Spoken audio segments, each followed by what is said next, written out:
విశాఖ పాలిటిక్స్కు మంత్రి గంట good bye. AP మంత్రి గంటా శ్రీనివాసరావు పొలిటికల్ స్టైలే వేరు. ఊసరవెల్లి రంగులు మార్చినంత సులువుగా ఆయన రాజకీయాల్లో పార్టీలు మార్చేస్తుంటారు.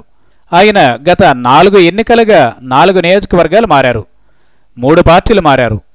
2 దశాబ్దాలుగా విశాఖ జిల్లా రాజకీయాల్లో ఓ కింగ్గా చక్రం తిప్పుతోన్న గంట ఇప్పుడు ఆ జిల్లా నాయకులకు గుడ్ బై చెప్పేస్తున్నారన్న వార్త పెద్ద సంచలనంగా మారింది.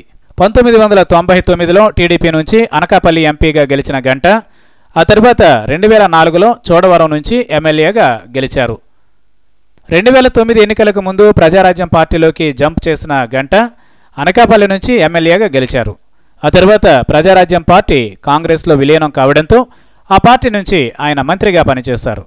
ఇక గత ఎన్నికలకు ముందు టీడీపీలోకి జంప్ చేసి మరోసారి నియోజకవర్గం మారి భీమిలి నుంచి గెలిచి మళ్లీ బాబు కేబినెట్లో మంత్రి అయ్యారు.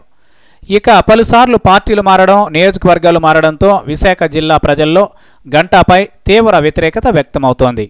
దీనికి తోడు భీమిలి నియోజకవర్గంలో భూ కుంభకోణం వెలుగు చూడడంతో ఇదంతా గంటా మెడకు చుట్టుకుంది. విపక్షాల నుంచి, నియోజకవర్గ ప్రజల నుంచి గంటాపై పెద్ద ఎత్తున విమర్శలు వ్యక్తమవుతున్నాయి. ఈ క్రమంలోనే గంట వచ్చే ఎన్నికల్లో మరోసారి నియోజకవర్గం మారేందుకు రెడీ అవుతున్నట్లు విశాఖ జిల్లాలో చర్చలు అప్పుడే స్టార్ట్ అయ్యాయి. ట్విస్ట్ ఏంటంటే ఈసారి గంట నియోజకవర్గం మారడమే కాదు, ఏకంగా జిల్లానే మారిపోతున్నట్లు తెలుస్తోంది.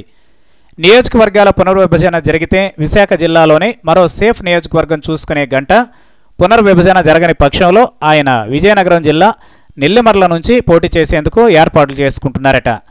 గంట ప్రస్తుతం విజయనగరం జిల్లా ఇన్ఛార్జి మంత్రిగా ఉన్నారు.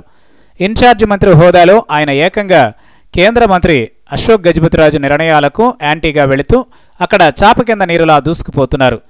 విజయనగరం జిల్లా అధ్యక్షుడి ఎంపికలో అశోక్ మాట కంటే గంటా చెప్పిన వాళ్లనే బాబు ఎంపిక చేశారు. ఇక నెల్లిమర్ల నుంచి ప్రస్తుతం సీనియర్ ఎమ్మెల్యే పతివాడ నారాయణస్వామి ఎమ్మెల్యేగా ఉన్నారు. వచ్చే ఎన్నికల్లో ఆయన వయోభారంతో పోటీ చేయరని, ఈ క్రమంలోనే గంటా కన్ను నెల్లిమర్లపై పడినట్లు తెలుస్తోంది. మరి గంట విజయనగరం జిల్లాలో ఎంట్రీ ఇచ్చేందుకు బాబు సుముఖత వ్యక్తం చేస్తారా లేదా అన్నది చూడాలి.